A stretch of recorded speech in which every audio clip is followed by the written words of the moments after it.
Hey guys, welcome back to day three of big reactions. Today, I want to talk a little bit about the big reactions that some of us have to physical symptoms, or physical sensations. And I was definitely in this category for a very long time. And the funny thing is, after my journey with chronic hives and chronic face swelling, and I really started exploring this whole, whatever this exploration is. I was able to see that even as a really, really young girl, I had what others considered really disproportionate reactions to my physical things I had as a kid, like lots of stomach aches. I think that was my big one, lots of stomach aches.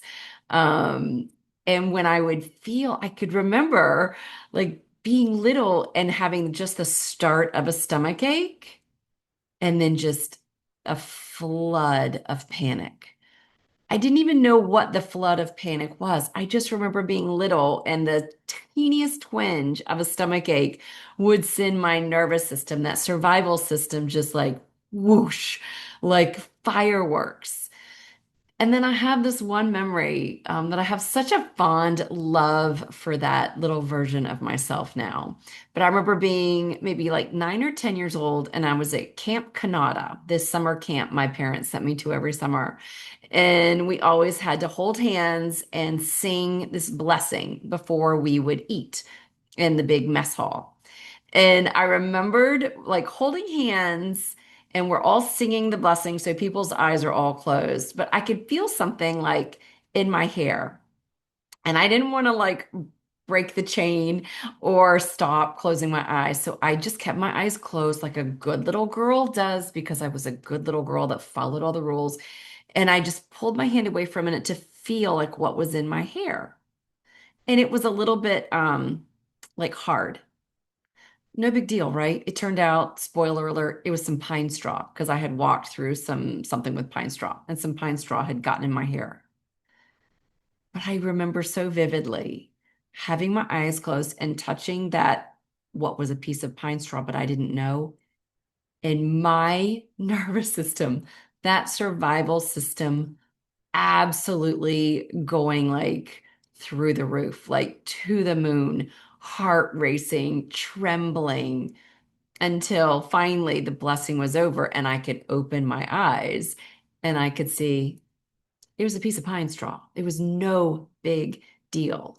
And yet my nervous system had just spent probably, I don't know, 2 or 3 minutes just really, really being super active over a piece of pine straw because it interpreted danger, threat. So it makes sense that when I fell into this whole season of chronic symptoms, chronic physical symptoms, um, it makes sense that that same exact nervous system, that same exact perfect, amazing survival system that had somehow, when I was a little girl, equated symptom with danger. Like it just did. It's just what nervous systems do. It's just what survival systems do. And it's different for every human being. My survival system, for whatever reason, I don't even need to know. Could have been something from childhood, could have been something from a previous generation, could be just something that was handed down my lineage. But for whatever reason, my nervous system, my survival system learned young. Any hint of a physical symptom is life or death. It's an existential threat. It's not just, oh, something to worry about or, oh, something to check out. It's, oh my God, holy shit, the world is ending. Ring all the alarm bells. And that's just what it learned. Symptoms in the body equal life or death. And that is just what it learned. So, what do we do? Those of us with these awesome hot running nervous systems, like the one that I got, if yours tends to react really strongly for a pain, a headache, a sore throat, a stomach ache, An itch that was of course my big one. Any little teeny itch it could be like a mosquito bite. But if something on my body itched, my fight or flight would just go through the roof over an itch, literally like an itch. And I can talk about it with a smile on my face now, and I can talk about it so lightheartedly now because I can see how perfect that was for me. Nothing went wrong all those times. My survival system misinterpreted a symptom as life or death. So my system was never overreacting. I really want us to start seeing this. Just because you've been told you overreact, just because you've been told you're too sensitive, or just because you've thought those things about yourself, doesn't make them true. Your system isn't overreacting. It's reacting perfectly in line, in proportion to the belief that it sort of picked up, it learned, it inherited, it absorbed whatever you want to say about how beliefs are just sort of taken as truth, as identity. And so the nervous system doing those big reactions every time you get a headache, a stomach ache, a twinge, a teeny little pain, and your nervous system whoosh does this, and it's terrifying. Nothing's going wrong. You don't have a nervous system that needs to be fixed and corrected and told that it's wrong. And what is like, this isn't logical. And no, I can smile about it now because I honestly am madly in love with my nervous system. As hot running as it is, I think she is just fucking amazing. Excuse my language. I love my nervous system. She is like one of my absolute most amazing companions now. And she's still kind of hot running. The difference is it's like a soft hot running now.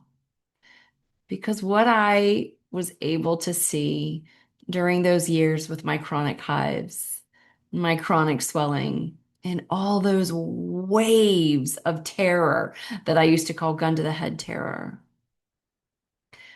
what going through that season allowed me to see was something that no one had ever taught me before. I had never seen before, which is each round, each wave of that movement of energy, because that's all terror is. It's just a movement of energy with a really compelling story. Every time that wave would rush through me, it was something old from childhood, something old from a previous life, from a previous generation. It was just some old energy that was being reintegrated. It wasn't something going wrong. It didn't need to be corrected. It just needed to be understood. And so when I began playing with that back in the day, I think I've told you about this game before that I used to play, this like game with God. So it could be for you the game with the universe, game with life, game with whatever this great mystery is. For me, it was a game with God. And I would wake up in the morning, covered in all kinds of symptoms and one eye swollen shut or a lip swollen or whatever the symptoms of the day were. And in perfect timing, I'd wake up and see these symptoms or feel these symptoms, and the terror would rocket through me. But I would play this little game, and it was like this God game. And it was like God was like, hey, sweet girl, I'm gonna like throw some snowballs your way today. And every one is either gonna be a symptom or that terror, that thought of terror that you have. And I want you to just start noticing that this is all energy. It is all part of what is reintegrating the parts of me, the parts of life that were innocently cast aside when I was younger and didn't understand, innocently pushed down, innocently performed over because I did a lot of performing and a lot of pretending. All those times, all those years, all those decades, that there was suppressing, that there was pretending, that there was performing, that there was not being authentic, that there was staying small. None of that was wrong. It's just what happened. But all those parts of me, all that energy, well, now it's got a chance to come up again. And so for me, it came up as hives and lip swelling and these big whooshes of energy that my mind called terror. But all it ever was some old stuff getting reintegrated. It was all fine.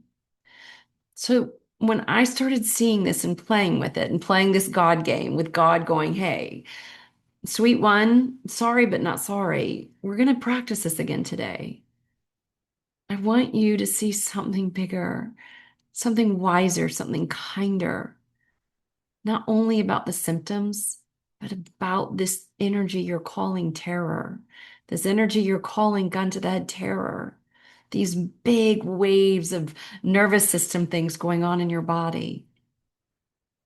And I would play this game and I would just notice until noticing became truly my superpower. I would notice the waves of terror and I would notice the sensations that appeared to cause the waves of terror until that also fell apart, until I saw very clearly. It was so obvious. The symptoms were never causing the terror. The symptoms were never causing the nervous system to just have these fireworks. There were symptoms.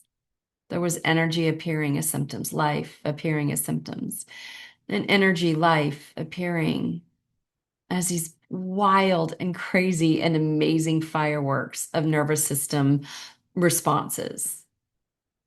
And both were equally perfect. I didn't need to mitigate, calm. I didn't need to control or manage any of them. It became more about noticing them and honestly, deep down, trusting them, like in my gut, beyond any common sense. Remember, this is so not about common sense and logic. It can't be. It can't be about understanding logically the way you would understand pre-calculus. This is trusting what my mind could not wrap itself around, trusting that unknown, trusting that when those big, giant whooshes of energy that I called overreactions, dramatic reactions, were simply old parts becoming reintegrated. I've read this many times. I keep it right here on my desk because I love it. And this was, I think, from 2019. And it says this: it has become abundantly clear that love is all we are. Every constriction in the fabric of the body is simply an invitation to love the parts of us that have become fragmented. Every pain, every discomfort, every emotional turmoil and upheaval and reaction is asking to be drenched in love and reintegrated back into the wholeness of who we really are. So I'll leave you with this. One of the things I love to ask my clients when we talk about these big nervous system reactions, and I ask them what they want. And in the beginning, a lot of them will just say, I don't want to feel that. Or how can I stop feeling that? And so the question is simply this: what is it you don't want to feel? What do you not want to feel? And then I love that phrase: what's in the way is the way. What do you not want to feel? That's the way through. That's it. It's so simple. Not easy, but so simple. That is the way through. What is the thing you don't want to feel? Well, that's the thing that is still waiting to be reintegrated. That's the thing still waiting to be understood, not as the story that you learned as a child, but that is the feeling, the experience, the reaction. That is what is waiting to be reintegrated, to be seen for what it actually is, this life energy, this aliveness that has been misunderstood for decades, sometimes generations. If you are like me, with a hot running nervous system and big reactions, congratulations. It's actually a really, really great place to be if you have any interest in waking up, if you have any interest in seeing who and what you are beyond all kinds of labels and concepts and ideas. What if your big reactions around your physical symptoms are not a problem? They're more like evidence that old stuff is finally being reintegrated. What if you could just leave it alone? Notice it. Let it do its good work. And then if you're so inclined and you don't have to do this, say hello to it. Like, I see you. You're good. I got you. I'm not going to abandon you. You're cool. It might not be comfortable, but discomfort is fine. Comfort is not our North Star anymore. Comfort is not our guiding light. It's not where we get to go through the growth edges to the next level. Discomfort can be pretty freaking amazing. I love you guys so much. I hope that if you are at all interested in this kind of conversation, you will join us tomorrow for office hours. It's easy to sign up, it's free. We meet every Thursday. It is so awesome. I love this group. And this is exactly the kind of stuff we talk about. I'll put the link in the little notes below. I hope you'll check it out and come visit. I love you. I'll see you tomorrow. We're going to talk about behavioral reactions. So, you know what kind of behavioral reactions I'm talking about, I'm sure. The things we innocently do to distract, to numb. And I'm not saying this with any ounce of shame, finger pointing, anything, because we all do it and it makes sense.